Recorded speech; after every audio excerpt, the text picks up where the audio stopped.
Hey guys, welcome to TBC Kids Corner. So as you may have noticed, there was a little lab accident. Virgil and I were messing around in the TBC Kids lab and can't quite remember what happened, but there was an explosion and a bright flash of pink light. And when I came to, my hair was pink. Kind of like it. I might keep it. My inner unicorn is coming right on out. Virgil wasn't so lucky.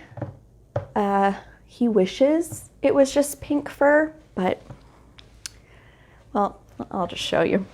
Hey, Virgil, come say hi.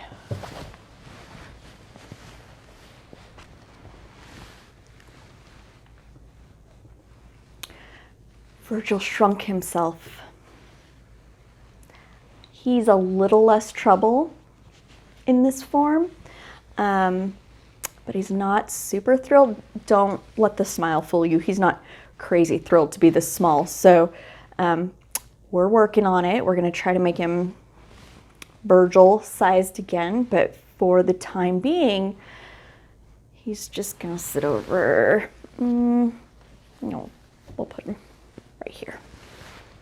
Think about what you've done. So we are still talking about Fluoresce this week, and we are going to talk a little bit more about some science as well as hope. Hope is the big word for the week, and hope is one of those difficult things to describe and to really define. So we'll use a Bible story to help us see what hope is and how we should be feeling it. And when we feel hope, we should fluoresce or glow. So last week we did a fluorescent experiment with water. We made a lamp. I have been all over the internet. It turns out I love neon and I love UV blacklight stuff. So I have been scouring the internet looking for different experiments and different things to do. And hey, if you know of any cool fluorescent experiments, let me know. I could use some scientific help from my scientific colleagues, right? Well, I found these while I was looking around on the internet. These are invisible ink pens. They're pretty cool. So I got a 10-pack of these for pretty inexpensive on Amazon. And they all look like they're different colors, but they're really just the same glow color. So I'm going to borrow a piece of paper out of my prayer box. So these pens are really cool because not only are they a pen, but they're invisible pens. So you can write messages that are invisible just by looking at it. But these little pens have a little black light on them. And remember, black light is really ultraviolet light, which is just outside the spectrum of what we can see. So once you hit the black light, you can see the message. And these are super fun to play with. But what if you don't have invisible ink pens? I wonder if we can make them. To the lab. Oh, looks like some of that paint got on my hands too. Awesome. Anyway, to make your own invisible ink pen, what you're gonna need is at least one bowl, some warm water, pliers, rubber gloves, and a highlighter. Now, highlighters are pretty inexpensive. You can usually get them at the dollar store, like 4 for $1. Turns out I just have a bunch of highlighters in my house. So, yeah. Anyway, so you take your highlighter, but first, pop on those rubber gloves to protect your hands from getting stained. Now you're going to take your pliers and you're going to take your highlighter and you're going to take this apart. What you're going to want really is the inside tube that has the ink and this tip right here. What we're going to do is basically wash all of the color out of it. So take it apart. Some are easier to do than others. There we go. And this tube, it's kind of cool. If you've never popped open a highlighter before, it's basically a sponge filled with the fluorescent material. So you'll take that and you're going to put it in your bowl. And you're going to take this little nib, it's called a nib, out of there. You're going to do the same thing. You're going to set this all aside. You're going to take some water.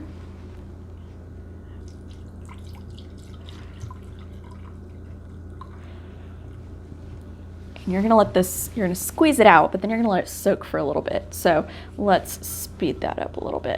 A few moments later. Most of the color should be out, and you can tell the darkest to the lightest. And you want a little bit of fluorescence, but you don't want it to be that dark.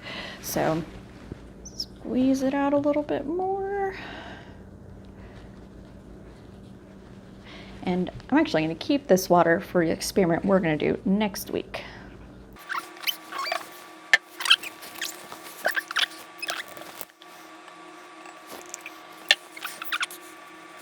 Let's take our pen. Hopefully. Oh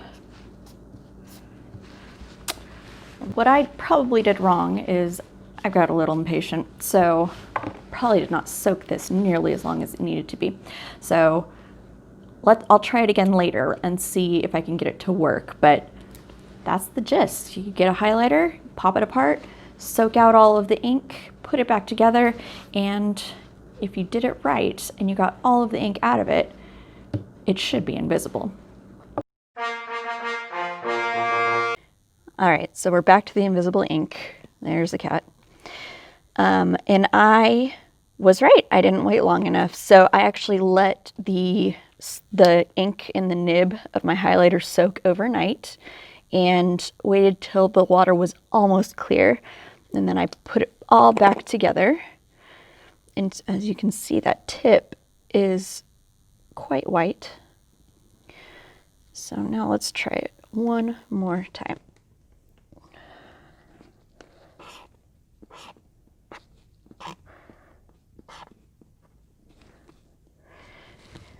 Lights off, light on.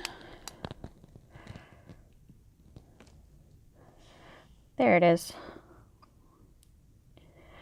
Yeah.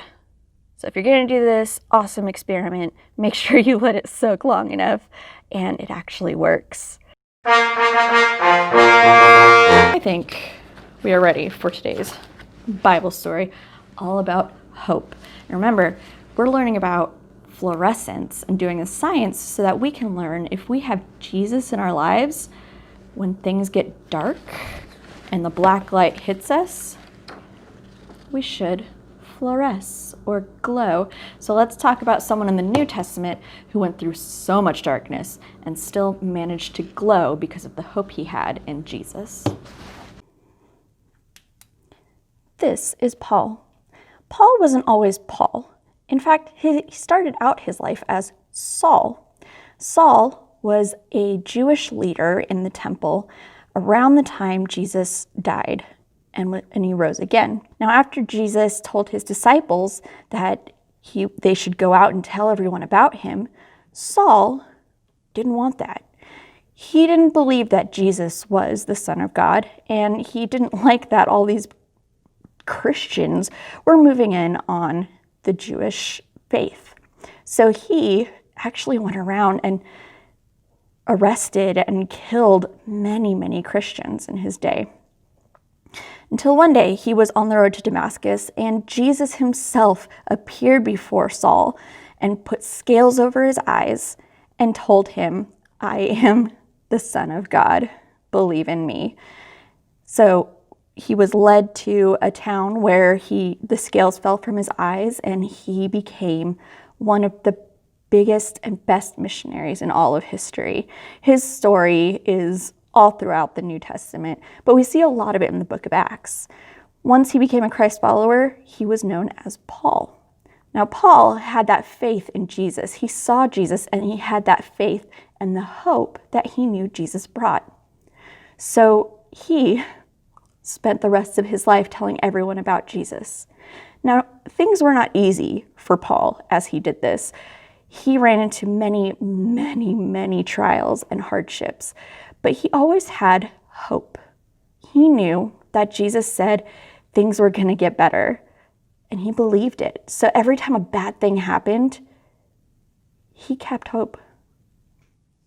The first trial that Paul hit, really when he became a Christian, was while he was in Damascus, after he had just come to be a Christ follower and he had just started telling people about Jesus. He was in the city of Damascus, and the Jewish leaders there, they didn't like him talking about Jesus, so they had a plot to kill Paul. Now, they posted guards at every entrance and exit of the city. The cities back then had big walls around them, so there was really only one way in and one way out. So they posted guards who, when they saw Paul, were supposed to kill him. He knew this, and his followers knew this, so they put him in a big old basket and lowered him from the walls of Damascus. So he was safe. He wasn't killed by the Jewish leaders. The people were trying to kill him, and that was terrifying, but still he had hope that things would get better because of Jesus. And they did. He managed to escape. He went through many trials and tribulations as he went and spoke truth and Jesus to everyone. He traveled all over the place. He was arrested, he was beaten. There were so many hardships, and yet he kept going. There was even a time where he was in a shipwreck. He was on this ship going to Rome, and there was a giant storm. And the storm blew them off course, and they hit a sandbar in an island, and it broke the boat. Luckily, everyone survived, but still another hardship. He survived a shipwreck, and he ended up on the small island of Malta. And though the ship sank and it was terrifying, he still had hope that it would get better because he had Jesus. Next is probably one of my favorite stories of what? After they had gotten off the boat and they were on the island of Malta, Paul gathered some firewood and started a fire. Once the fire started, a big poisonous snake came rushing out of the wood. It had been sleeping and it didn't like getting caught on fire. So this snake came rushing out of the wood and it latched itself on to Paul's hand. He stood there with the snake hanging out of his hand by his fangs, and everyone thought for sure he was a goner. He's clearly going to die because the snake is so poisonous. The people that lived on the island, they just waited for him to swell up and keel over. But nothing happened. The snake bit him, hung off his hand for a second, let go, and slithered away, and Paul was fine. Another time in Paul's life where things looked really scary, but he didn't freak out. He had hope because of Jesus. Towards the end of Acts, we actually leave Paul while he's imprisoned in Rome. He was put away, he had to stay in one place, and he had a guard with him at all times. This wasn't the first time he was imprisoned, but it was kind of the last. This is where he would spend most of the rest of his life. But even this hopelessness, this inability to do what he wanted to do, he couldn't go out and preach about Jesus to everyone who would listen. He couldn't travel and share Jesus with different places that had never heard of him before. He could only stay in one place. And that seems pretty hopeless. What else is he supposed to do? But Paul didn't let that stop him. The hope he had in Jesus just grew even while he was in prison. And he used that time to write to Christians all over the world. He wrote letters encouraging the churches and sharing Jesus and just loving on his fellow Christians around the world. He actually ended up writing a bunch of the letters that now make up the New Testament. While he was imprisoned at this point, he wrote the book of Ephesians, Philippians, Colossians, 2 Timothy, and Philemon. So even though things looked hopeless, Paul was hopeful. He had hope only because of Jesus. Even through all of these dark times, he fluoresced with hope because he knew the promise that Jesus had made, that someday he would come back and everything would be made perfect again. There'd be no more sadness, no more anger, no more hate, no more death. It would be amazing. And Paul, because he knew this in his heart and in his head, he kept going. That hope helped fuel him through all of the hardships he went through. So Paul had everything working against him, yet he still kept going and telling people about Jesus. Now, you would think that every single one of those instances was hopeless, but he had hope inside. He had the hope of Jesus. So nice of you to join us. Clearly, he was not in the lab when the explosion happened. So even if things look bleak, know that you can keep going because you have hope. You have hope that God is going to fulfill the promises that he made to us, to end all the suffering and the pain and to make life perfect again. So even if things look big or scary, like a shipwreck or a snake or someone trying to get you, or you're thrown in prison, or there's a virus in the world, know that God has promised it's going to get better, and this is just a temporary setback. Keep your hope up and know that Jesus loves you so much that he came on earth, lived a perfect life, and died on the cross for you. He rose 3 days later, conquering sin and death, and if we believe that here and here, then we know that this world, we can do better, and we will get to do better. So, Virgil, buddy, I know things look bleak and tiny right now, but there's still hope. Not to mention he's so small and he's so squishable this way. Isn't he cute? He's not happy with me. It's fine. So, Virgil and I are gonna head back to the lab, see if we can reverse this. Again, keeping this, because look at that. Weston got it right. Keep sending us that fan art. Go ahead and like, subscribe so you can get the new videos every week. And hopefully, Virgil will be back to normal at some point soon.